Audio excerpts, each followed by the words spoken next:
देश के पिछड़े लोग अभिमन्यु हैं, देश के पिछड़े लोग अभिमन्यु नहीं है, अर्जुन है। और वो जो आपका चक्रव्यूह है उसको फोड़ के फेंक देंगे, फेंकने वाले हैं। पहला कदम इंडिया गठबंधन ने ले लिया, पहला कदम इंडिया गठबंधन ने ले लिया। आपके प्रधानमंत्री की कॉन्फिडेंस को हमने उड़ा दिया। मतलब आपके प्रधानमंत्री भाषण में आ ही नहीं पा रहे। और मैं आपको एडवांस में बता देता हूं, मेरे भाषण में कभी नहीं आएंगे। मैं देख रहा हूं सर, सरकार हलवा बांटती जाती है, बांटती जाती है, बांटती जाती है, और बांटता कौन है?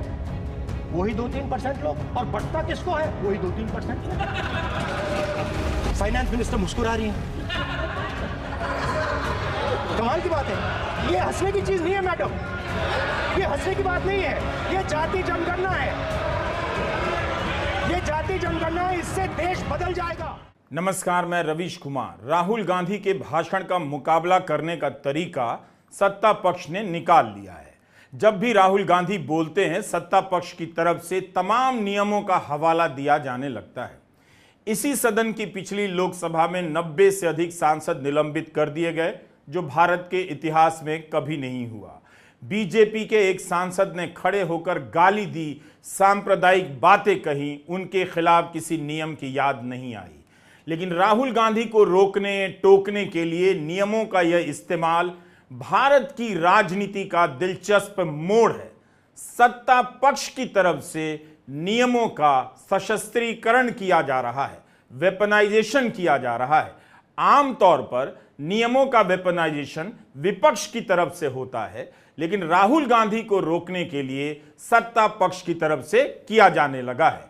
नेता प्रतिपक्ष होते ही कितना कुछ बदल गया है। आसन की तरफ से और संसदीय कार्य मंत्री की तरफ से भी राहुल गांधी को नियमों का पाठ आज भी पढ़ाया गया। राहुल गांधी के भाषण को देखिए तो पता चलेगा कि वे अपनी रणनीति से सत्ता पक्ष को कितना छकाते जा रहे हैं। तस्वीरें ले आते हैं, पता है कि मना किया जाएगा, और उसी बहाने काफी कुछ कह देते हैं। सत्ता पक्ष नियम नियम कहता रह जाता है। राहुल जब बोलते हैं, स्पीकर का भी इम्तिहान शुरू हो जाता है। प्रधानमंत्री मोदी आज सदन में नहीं थे जब राहुल गांधी बोल रहे थे। वैसे तो राहुल गांधी ने कोई लतीफा तो नहीं सुनाया, लेकिन उनकी बात पर वित्त मंत्री निर्मला सीतारमण कई मौकों पर हंसती नजर आई। आमतौर पर सांसद एक दूसरे की बातों पर इसी तरह हंसा करते हैं। कैमरे ने कोई भेदभाव नहीं किया। जब भी वित्त मंत्री को हंसी आई, कैमरे ने खूब दिखाया। केवल हंस नहीं रही थी, बल्कि माथे पर हाथ भी रखती थी। और कभी उनकी प्रतिक्रिया इस तरह से भी हुई कि राहुल क्या बोल रहे हैं, जैसे कोई मतलब ना हो। राहुल ने अपने ट्वीट में लिखा है कि आज संसद में जब मैंने जातिगत जनगणना की बात उठाई तो वित्त मंत्री ने हंसकर इस गंभीर विषय का उपहास किया। देश की 90% आबादी के जीवन से जुड़े सबसे महत्वपूर्ण मुद्दे पर ऐसी उपेक्षापूर्ण प्रतिक्रिया ने भाजपा की मंशा, मानसिकता और नीयत से पर्दा हटा दिया है। राहुल को बोलना पड़ गया कि वित्त मंत्री जी, हंसने की कोई बात नहीं। फाइनेंस मिनिस्टर मुस्कुरा रही है। कमाल की बात है। ये हंसने की चीज नहीं है मैडम, ये हंसने की बात नहीं है, ये जाति जनगणना है, ये जाति जनगणना है। इससे देश बदल जाएगा। असल में हुआ यह कि राहुल गांधी उस तस्वीर को दिखाना चाहते थे जो हर साल, बल्कि कई साल से अखबारों में रूटीन की तरह छपती रही है। सदन में उन्हें तस्वीर दिखाने की अनुमति नहीं मिली, लेकिन राहुल गांधी की तैयारी का पता इस प्रसंग से मिल जाता है कि इस तस्वीर के बहाने उन्होंने कितनी बड़ी बड़ी बातें कह दी। सदन में राहुल गांधी फोटो तो नहीं दिखा सकते थे, मगर बाहर ये वो तस्वीर सबके लिए उपलब्ध है जिसे वित्त मंत्रालय ने खुद ही ट्वीट किया है। बजट से पहले हर साल वित्त मंत्रालय में हलवा बनता है और कर्मचारियों में बंटता है। इस तस्वीर को खुद वित्त मंत्री भी रीट्वीट कर चुकी हैं। राहुल गांधी ने इस तस्वीर को जाति की जनगणना से जिस तरह से जोड़ा, उसकी कल्पना शायद सत्ता पक्ष को नहीं रही होगी। राहुल गांधी ने स्पीकर की बात तुरंत मान ली कि तस्वीर नहीं दिखाएंगे, लेकिन राहुल को पता था कि यह वो तस्वीर है जो भारत के हर अखबार में छपती है और लोग अपने आप इसकी कल्पना कर लेंगे। बस सबने इस तस्वीर को वैसे नहीं देखा जैसे राहुल ने आज सदन में इस तस्वीर की व्याख्या कर दी। बजट का जो हलवा है सर, ये बट रहा है। और इस फोटो में सर मुझे एक ओबीसी अफसर नहीं दिख रहा, एक आदिवासी अफसर नहीं दिख रहा, एक दलित अफसर नहीं दिख रहा है मुझे। ये हो क्या रहा है सर? सर देश का हलवा बट रहा है सर, और इसमें 73% का एक है ही नहीं सर। ये आप लोग हलवा खा रहे हो और बाकी देश को हलवा मिल ही नहीं रहा है। ठीक है सर, 20 अफसरों ने बजट को तैयार किया, हमने पता लगाया है। 20 अफसर, शांत हो जाइए प्लीज सर। 20 अफसरों ने, उनके नाम मेरे पास है, अगर आप नाम चाहते मैं दे दूंगा। 20 अफसरों ने हिंदुस्तान का बजट तैयार किया है। मतलब हिंदुस्तान का जो हलवा है 20 लोगों ने बांटने का काम किया है। अब स्पीकर सर, उन 20 लोगों में से 90% लोगों में से 90% लोगों में से सिर्फ 2 हैं, एक माइनॉरिटी और एक ओबीसी। और इस फोटो में एक भी नहीं है। मतलब फोटो में आपने पीछे कर दिया, फोटो में तो आने नहीं दिया आपने, कोई नहीं आ सकता। और मैं चाहता था कि बजट में जाति जनगणना की बात उठे, जो पूरा देश चाहता है। 90% हिंदुस्तान जाति, 95% जाति जनगणना चाहता है। कौन चाहते हैं? दलित चाहते हैं, आदिवासी चाहते हैं, पिछड़ा वर्ग चाहता है, गरीब जनरल कास्ट के लोग चाहते हैं, माइनॉरिटी चाहते हैं, सब चाहते हैं, क्योंकि सब लोगों को यह पता लगाना है कि हमारी भागीदारी कितनी है, हमारी हिस्सेदारी कितनी है। मगर सर मैं देख रहा हूं सर, सरकार हलवा बांटती जाती है, और बांटता कौन है? वही 2-3% लोग, और बंटता किसको है? वही 2-3% लोग। आज के बाद से जब भी हलवा वाली तस्वीर अखबारों में छपेगी, भविष्य के वित्त मंत्री इसे लेकर सावधान हो जाएंगे। अगर राहुल गांधी की बात सही है तो वाकई दुखद है कि इसमें हलवा बांटने वाले 20 में से सिर्फ 2 लोग 90% आबादी से आते हैं, एक ओबीसी हैं और एक अल्पसंख्यक। जाति की जनगणना पर राहुल गांधी कब से बोल रहे हैं। एक तरह से उनकी जुबान से इस बात को सुनते हुए नहीं लगता कुछ नया बोल रहे हैं, लेकिन हलवा वाली तस्वीर का राहुल ने नए तरीके से हलवा बना दिया, बल्कि हलवा का भरता बना दिया कि अब उनकी बात, जाति की जनगणना की बात फिर से नई लगने लगी। राहुल और राहुल जी का अंतर रखते हुए राहुल गांधी को पता होना चाहिए कि अब वो दौर चला गया कि नरेंद्र मोदी के भाषण में कुछ भी नहीं होता था, तब भी उसकी महिमा में संपादक और गोदी मीडिया के एंकर चालीसा लिखा करते थे। राहुल गांधी के इस भाषण कौशल की तारीफ करने वाले यूक्रेन यात्रा को लेकर संपादकीय लिख रहे होंगे बहाने की तरह। राहुल ने बजट के समावेशी होने के तमाम दावों पर इस रूपक से सवाल खड़े कर दिए। वित्त मंत्री ने अपने भाषण में 4 जाति की बात की, गरीब, महिलाएं, युवा और अन्नदाता।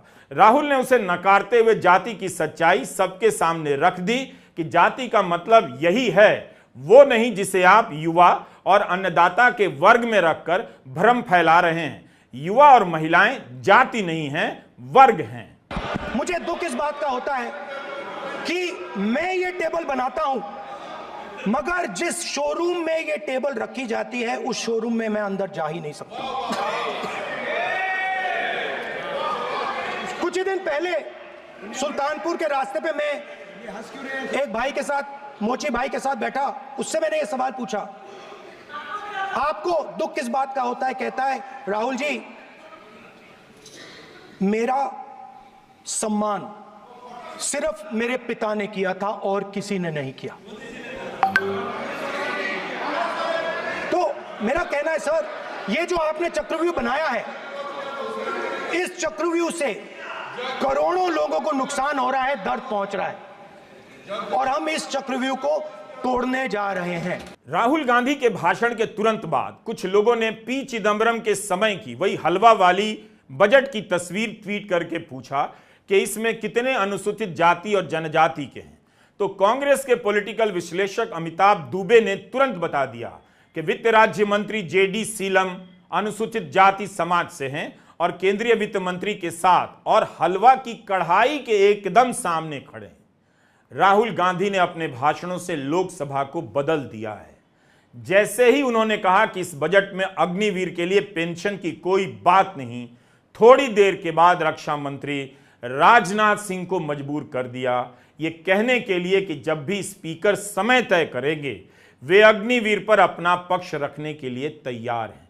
पूरे चुनाव में प्रधानमंत्री नरेंद्र मोदी ने अपने भाषण में अग्निवीर पर कोई पक्ष नहीं रखा, मगर सदन के भीतर उनके रक्षा मंत्री को राहुल गांधी ने कहने के लिए मजबूर कर दिया कि जब भी स्पीकर समय देंगे वे अब अग्निवीर पर बोलने के लिए तैयार हैं। सदन के भीतर और सदन के बाहर अग्निवीर के मुद्दों को लगातार उठाकर राहुल गांधी ने रक्षा मंत्री को आज मजबूर कर दिया। संसदीय राजनीति को देखने और समझने का यही सुख है। सत्ता पक्ष के पास छकाने के लिए, डराने के लिए और चुप कराने के लिए हजार तरीके होते हैं, लेकिन विपक्ष के पास उसका भाषण ही उसका एकमात्र कौशल होता है। जैसे ही रक्षा मंत्री राजनाथ सिंह ने अग्निवीर पर कुछ कहा, राहुल गांधी तुरंत खड़े हुए और उनके पिछले बयान की सीधी आलोचना कर दी। अगर आप इस छोटे से हिस्से को एक मैच की तरह देखना चाहेंगे तो दिखेगा कि नेता प्रतिपक्ष ने सत्ता पक्ष को कितनी आसानी से हरा दिया। लेकिन देश की सीमा की सुरक्षा जिन बहादुर जवानों के हाथों में रहती है, सेना के जवानों में, यह इतना संवेदनशील मुद्दा है इस देश की सुरक्षा का, और सेना से जुड़े हमारे अग्निवीर के जवानों को लेकर जो देशवासियों को गुमराह करने की कोशिश की जा रही है, उस संबंध में मैं कहना चाहता हूं अध्यक्ष महोदय, जब भी आपका आदेश होगा इस सदन के समक्ष मैं पूरी तरह से अपना अग्निवीरों को लेकर स्टेटमेंट देने को तैयार हूं। विष्णुदत्त शर्मा। हाँ, क्या आपने अपनी बात खत्म कर दी ना? सर जवाब देना सर। आपने कहा सर जवाब देना। आपने कहा उन्होंने कुछ नहीं बोला, उन्होंने आपके शब्दों को बोला कि सर एक मिनट, मेरा नाम लिया है सर। हाँ तो मैं बोलने दूंगा आपको। एक मिनट। अग्निवीर पे विषय पर उन्होंने कहा कि मैं सारे विषय पर चर्चा करने को तैयार हूं, ये काम। सर डिफेंस मिनिस्टर ने कहा कि मैंने अग्निवीर की बात उठाई। सर पहले भी डिफेंस मिनिस्टर ने कहा था कि शहीद अग्निवीर परिवारों को कॉम्पनसेशन दिया गया है, और उन्होंने कहा, हाउस में कहा कि 1 करोड़ रुपया कॉम्पनसेशन दिया गया है, मगर सर वो गलत था। सर उस शहीद परिवार को इंश्योरेंस दिया गया था, कॉम्पनसेशन नहीं दिया गया था। सर मैं ये कहना चाहता हूं सर, ये सच है सर। और सर भाषण के एकदम बाद सर कॉम्पनसेशन दिया था सर। सर ये सच्चाई है सर, इसको कोई नकार नहीं सकता, ये सच्चाई है सर। रक्षा मंत्री राजनाथ सिंह अनुभवी सांसद हैं और राजनेता हैं। उन्हें भी पता होगा कि आज राहुल गांधी ने कैसे मात दी। राहुल गांधी ने अग्निवीर पर अलग से चर्चा की मांग तो नहीं की, लेकिन रक्षा मंत्री को खुद कहना पड़ा कि वे अग्निवीर पर अपनी बात रखना चाहते हैं जब स्पीकर समय देंगे। ऐसा 2014 के बाद से आपने कब इस सदन में देखा है? इसलिए यह दूसरी बार है, लगातार दूसरी बार, जब राहुल गांधी नेता प्रतिपक्ष की तरफ बोलने के लिए उठे, और ऐसी कई चीजें देखने को मिली जो आज तक देखने को नहीं मिली। अंबानी और अदानी का जिक्र भारत में अमीरी के रूपक के तौर पर भी होता है, जैसे पहले टाटा और बिरला का होता था। केवल घोटाले या अन्य कारणों के चलते नहीं होता है। इनके नाम लेने पर सदन में खूब नोकझोंक हुई। राहुल गांधी ने सदन के आसन से भी पूछा, इन दोनों का जिक्र कैसे किया जाए, किस नाम से किया जाए। राहुल अगर लिखा हुआ भाषण पढ़कर यह सब बोल रहे होते तो कोई बात नहीं, लेकिन आज सदन ने देखा कि वे अंबानी और अदानी का नाम कितने तरह से रखने की तैयारी के साथ आए थे। पता था कि ऐसा कहने पर रोक दिए जाएंगे, लेकिन सदन को नहीं पता था कि रोकने के बाद भी राहुल ऐसा कुछ कह देंगे। स्पीकर सर मगर मैं ये कैसे कहूं, इन लोगों के इनका इंडिकेशन कैसे दूं मैं सर? आप मुझे बता दीजिए सर, कोई दूसरा तरीका हो सर, नाम नहीं लेने हो तो कोई और तरीका दे दीजिए सर। अच्छा, एक मिनट। आप ज्ञान मत बांटो उनको, वो ज्ञानी है। सर A1 A2 चलेगा सर, A1 A2। माननीय प्रतिपक्ष के नेता, मैं आपसे फिर अपेक्षा कर रहा हूं कि आप कम से कम नियम प्रक्रियाओं की पालना करेंगे। सदन में आप अब प्रतिपक्ष के नेता हैं, ये अपेक्षा। Sir, how whenever PM is speaking, Home Minister speaking, you are not telling this. You are only advising LOP, sir. How can it be? How can it be, sir? How can it be? आप पूरे होना चाहिए, sir. आप पूरे होना चाहिए. आप पूरे होना चाहिए, sir. तोड़ो उसके आगे पीछे वाला। स्पीकर सर, मैं तो सबसे ये अपेक्षा, आप बैठ जाइए। आप किसने कहा? प्लीज बैठिए। पॉइंट ऑफ ऑर्डर जानते हो? पॉइंट ऑफ ऑर्डर क्या होता है? प्लीज बैठो। तुम्हारे नेता बोल रहे हैं point of order, please. Speaker sir, एक मिनट प्लीज, बैठिए। एक स्पीकर सर, सर ये जो लोग, ये दो लोग हैं सर, ये हिंदुस्तान के इंफ्रास्ट्रक्चर को, बिजनेस को कंट्रोल करते हैं सर। इनके पास एयरपोर्ट है, टेलीकॉम का सिस्टम है, अब पोर्ट्स हैं, अब रेलवेज में जा रहे हैं। सर हमें इतना बड़ा कॉन्ट्रैक्ट है, वो भी बोल दो सर। इनके पास राजस्थान वाला भी बोलो।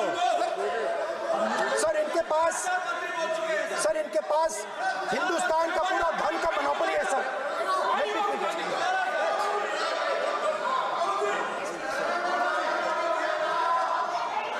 सर इनके पास हिंदुस्तान के धन की मोनोपोली है।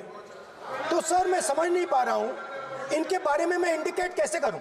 इनके बारे में बोलना तो पड़ेगा सर। अगर आप हमें कहो कि इन दोनों के बारे में आप बोल ही नहीं सकते तो वो तो हमारे लिए एक्सेप्टेबल ही नहीं है सर। हमें तो बोलना है। अब आप चाहते हो कि नाम ना ले तो कोई और सिस्टम दे दीजिए हमें। आपको संसदीय कार्य मंत्री ji, please please. No, I'm not giving. I'm not yielding. I'm not yielding. I'm not yielding. I'm not yielding. Sit down. I'm not yielding. I'm not yielding. Sit down. I'm not yielding. आपने प्रधानमंत्री को I'm not yielding. Rajya Sabha में बोले दिया, लोकसभा में बोले दिया। I'm not yielding. Sit down. आप I'm not yielding. बातें करते हैं, पार्लियामेंट्री प्रोसीडिंग्स का रूल नहीं मानते हैं आप, स्पीकर को चैलेंज करते हैं आप, आपको नियम मालूम नहीं है। इस सदन का सदस्य होने के नाते नियम जानना जरूरी है। नेता प्रतिपक्ष को सदन का नियम के बारे में पता नहीं है, ये बहुत दुख की बात है। हम लोग जो भी इस सदन का सदस्य है नियम से चलता है। लोकसभा स्पीकर को चैलेंज करके आज सदन के नेता प्रतिपक्ष ने इस गरिमा को गिराया है। ऐसे नहीं चलता है। देश नियम से चलता है, सदन नियम से चलता है, संविधान से चलता है। ऐसे नहीं होता है।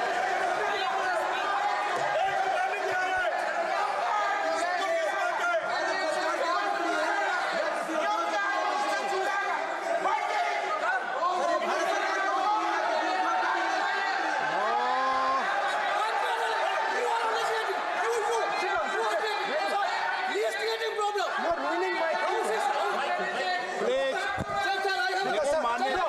माननीय प्रतिपक्ष के नेता, आपके सदस्य आपको नहीं बोलने देना चाहते। स्पीकर सर, डिस्टर्बेंस वो कर रहे हैं। Sir I understand sir. बैठ के टिप्पणी कर रहे हैं। सर, मैं समझता हूं। मिनट, वो बैठ कर टिप्पणी कर रहे हैं, कोई सदस्य खड़ा है, यही आपको डिस्टर्बेंस कर रहे हैं सबसे ज्यादा। Speaker sir, Rahul Gandhi ji please, आपको नहीं बोलना है, please Rahul Gandhi. Speaker sir मैं बात समझता हूँ। प्लीज एक मिनट प्लीज। स्पीकर सर मैं समझता हूँ मंत्री जी को अदानी जी और A1 एंड A2 की रक्षा करनी है, मैं समझता हूँ। No problem. वो सर ऊपर से ऑर्डर आया है सर, ऊपर से ऑर्डर आया है सर, मैं समझता हूँ। मैं इस पर कोई टिप्पणी नहीं करूंगा। Sir he is permitted. Sir, he is permitted to defend them, sir. It is a democracy, sir. He can defend them. We allow him to defend them, sir. ऐसा होता है क्या? A1 and A2 सर, आपके happily सदस्य sir. Ambani और Adani A1 और A2 हो गए हैं। दो नामों को लेकर राहुल गांधी अड़े हुए हैं। संसदीय कार्य मंत्री ने नियमों का हवाला दिया, लेकिन अपनी बात जैसे ही A1 A2 पर ले आए, सदन में चुप्पी छा गई। पिछली बार राहुल गांधी जब शिव की तस्वीर लेकर आए तब काफी टोका टोकी हुई। इस बार भी वे शिव की बारात के रूपक का इस्तेमाल करते रहे, जिसमें सबके लिए जगह है, सबको न्योता है। इस बारात में अमीर गरीब सब हैं। अंबानी परिवार की शादी की चर्चा सारे देश में हुई। करोड़ों लोगों ने अलग अलग माध्यमों से देखा कि उस शादी में कैसे शाही लोग, सेलिब्रिटी मेहमान बुलाए गए। राहुल गांधी ने शिव की बारात का जिक्र कर बस तस्वीर को देखने का तरीका बदल दिया, जैसे हलवा बांटने वाली तस्वीर के देखने का तरीका अब बदल चुका है। राहुल गांधी अंबानी परिवार की शादी में नहीं गए थे, प्रधानमंत्री मोदी गए थे। हिंदुस्तान के नेचर के बारे में अब मैं आपको बनाना चाहता हूं। हर धर्म में चक्रव्यूह के खिलाफ फॉर्मेशन होता है, हर धर्म में। माननीय सदस्य, आप जानते हो हिंदू धर्म में चक्रव्यूह का ऑपोजिट क्या होता है, जानते हो आप चेयर को एड्रेस। मैं बताता हूं सर। शिव की बारात होती है सर। शिव की बारात में कोई भी आ सकता है, किसी भी धर्म का कोई भी व्यक्ति आ सकता है, बारात में आ सकता है, नाच सकता है, गा सकता है, अपना सपना देख सकता है। अब हम आते हैं चक्रव्यूह वाले प्रसंग पर। महाभारत के जानकार जरूर राहुल गांधी के इस्तेमाल की व्याख्या करेंगे।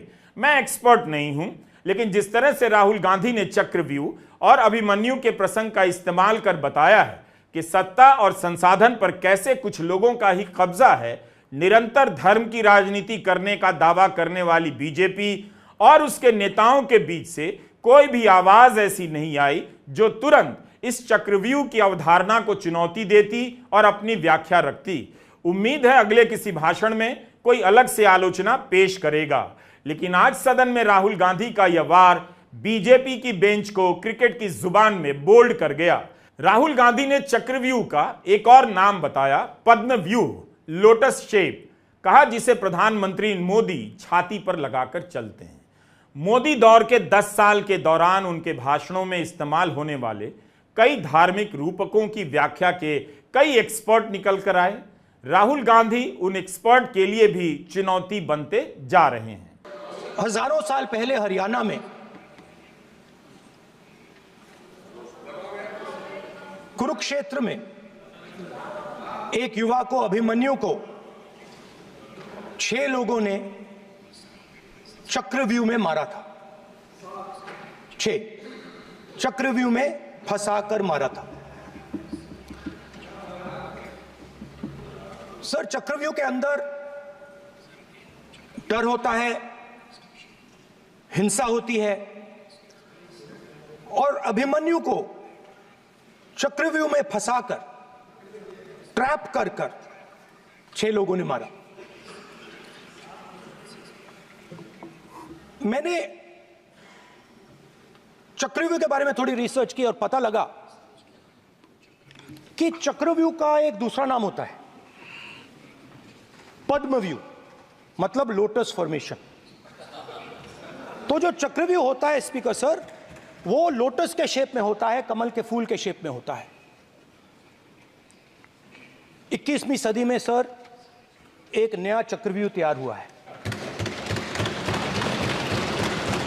स्पीकर सर, वो भी लोटस की शेप में है सर, और उसका चिन्ह प्रधानमंत्री जी अपनी छाती पर लगा के चलते हैं। सर, जो अभिमन्यु के साथ किया गया था, जो अभिमन्यु को चक्रव्यूह में फंसाया गया था, वही हिंदुस्तान के साथ किया गया है। हिंदुस्तान के युवाओं के साथ, हिंदुस्तान के किसानों के साथ, हमारी माताओं बहनों के साथ, स्मॉल बिजनेसेस के साथ, मीडियम साइज बिजनेस के साथ। सर, अभिमन्यु को 6 लोगों ने मारा था। उनके नाम द्रोणाचार्य, कर्ण, कृपाचार्य, कृतवर्मा, अश्वत्थामा और शकुनी। सर, आज भी चक्रव्यूह के बीच में 6 लोग हैं। सर, चक्रव्यूह के बिल्कुल सेंटर में, चक्रव्यूह में हजारों लोग होते हैं सर, मगर उसके बिल्कुल सेंटर में 6 लोग कंट्रोल करते हैं। मोहन भागवत, अजीत डोभाल, अंबानी, अदानी के नाम लेने पर स्पीकर ने टोका, याद दिलाया कि विपक्ष के ही सांसदों ने लिखकर दिया है, जो सदन का सदस्य नहीं उसका नाम नहीं लिया जाएगा। यहां राहुल गांधी ने स्पीकर की बात तुरंत मान ली, मगर आगे जाकर वे A1 A2 का फॉर्मूला ले आए। राहुल गांधी ने चक्रव्यूह का मतलब भी बताया कि किस तरह से अलग अलग चक्रव्यूह बनाए गए हैं, जिसे उनकी पार्टी और गठबंधन आने वाले दिनों में तोड़ने जा रही है। पहला काम इस चक्रव्यूह ने क्या किया? जो हिंदुस्तान को रोजगार देते हैं, स्मॉल एंड मीडियम बिजनेसेस हैं, जो करोड़ों युवाओं को रोजगार देते थे, उन पर इस चक्रव्यूह ने आक्रमण किया। कैसे किया? नोटबंदी, जीएसटी और टैक्स टेररिज्म। आप लोग आतंकवाद की बात करते हो, पूरे देश में अगर कोई भी व्यक्ति छोटा बिजनेस चलाता है तो रात को उसको फोन कॉल आता है इनकम टैक्स डिपार्टमेंट से, जीएसटी से, और टैक्स टेररिज्म का वो शिकार बनता है। इस टैक्स टेररिज्म को रोकने के लिए बजट में आपने कुछ नहीं किया है। तो टैक्स टेररिज्म के कारण और ये जो आपकी नीतियां हैं, जो आपने कोविड के समय बड़े बिजनेसेस की मदद की और जो स्मॉल एंड मीडियम बिजनेसेस थे उनको खत्म किया, उसके कारण आज हिंदुस्तान के युवाओं को रोजगार नहीं मिल सकता है। राहुल गांधी ने अपने इर्द गिर्द लगाए गए गोदी मीडिया, आईटी सेल, राजनीतिक नैरेटिव के चक्रव्यूह को भी भेदने का तरीका समझ लिया है। राहुल को पता था कि उनकी बात को लेकर बाहर चर्चा होगी, इसलिए इसकी भी तैयारी कर आए। उन्होंने यह पोस्टर ट्वीट किया जिसमें दिखाया गया है कि मध्यम वर्ग, छात्र, जवान, किसान, एमएसएमई, एससी, एसटी, अल्पसंख्यक चक्रव्यूह में फंसे हुए हैं। और यह चक्रव्यूह किसका है? तो उन सभी की तस्वीरें हैं। सदन में इनमें से 4 का नाम लेने से मना किया गया, लेकिन राहुल गांधी ने इन 4 का नाम और फोटो बाहर ट्वीट कर दिया। प्रधानमंत्री मोदी, गृहमंत्री अमित शाह, राष्ट्रीय सुरक्षा सलाहकार अजित डोभाल, अंबानी, अदानी और मोहन भागवत। इस पोस्टर के अनुसार आज देश इनके चक्रव्यूह में फंसा हुआ है। मिडिल क्लास की हालत जिस तरह से राहुल ने बयां की है, आज उसे सुनकर मिडिल क्लास से ना रोया जाएगा ना उसे हंसी आएगी। हाउसिंग सोसाइटी के व्हाट्सएप ग्रुप वाले मेरे डियरेस्ट अंकिल अपनी गंजी उतारकर डांस भी नहीं कर पाएंगे।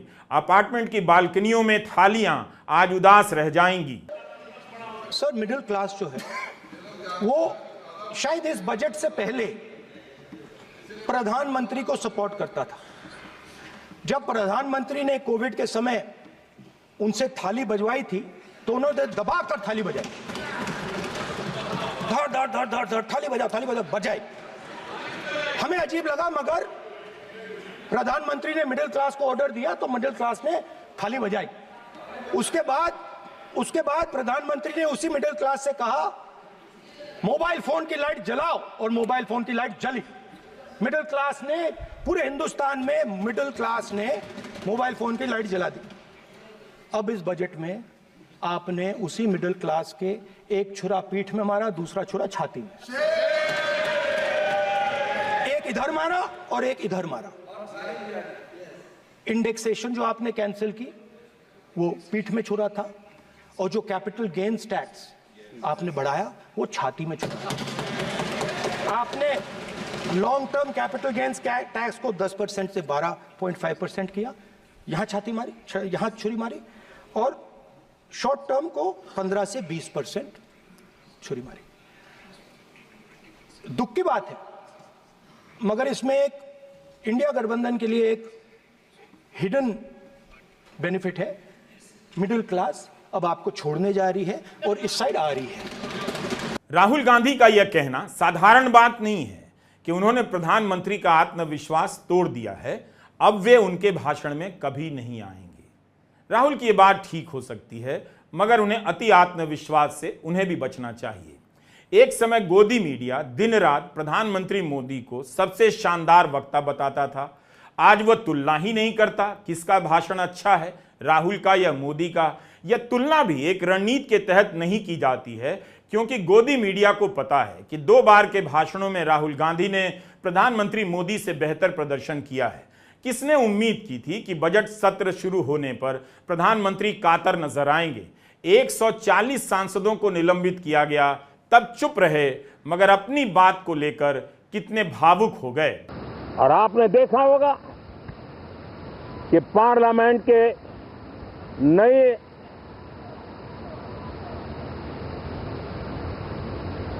संसद गठन होने के बाद जब पहला सत्र था, 140 करोड़ देशवासियों ने बहुमत के साथ जिस सरकार को सेवा करने का हुक्म किया है देशवासियों ने, उसकी आवाज को कुचलने का और लोकतांत्रिक प्रयास हुआ। 2.5 घंटे तक देश के प्रधानमंत्री का गला घोंटने का, उनकी आवाज को रोकने का, उनकी आवाज को दबाने का लोकतांत्रिक परंपराओं में कोई स्थान नहीं हो सकता है और इसका कोई पश्चाताप तक नहीं है, दिल में दर्द तक नहीं है।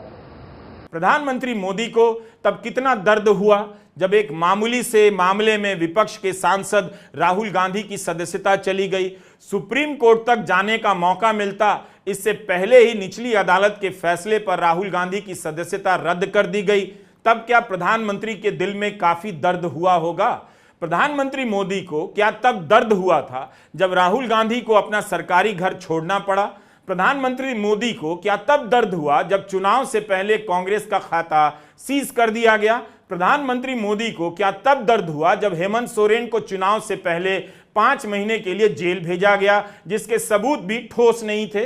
राहुल गांधी का संसदीय भाषण चुनावी भाषण से काफी अलग है। चुनाव में राहुल गांधी धार्मिक बातों से बचा करते थे, लोकसभा में वे अपना रूपक धर्म से लेकर आ रहे हैं। बीजेपी को फिर से रामायण और महाभारत की कक्षा में जाना ही पड़ेगा। नमस्कार, मैं रवीश कुमार।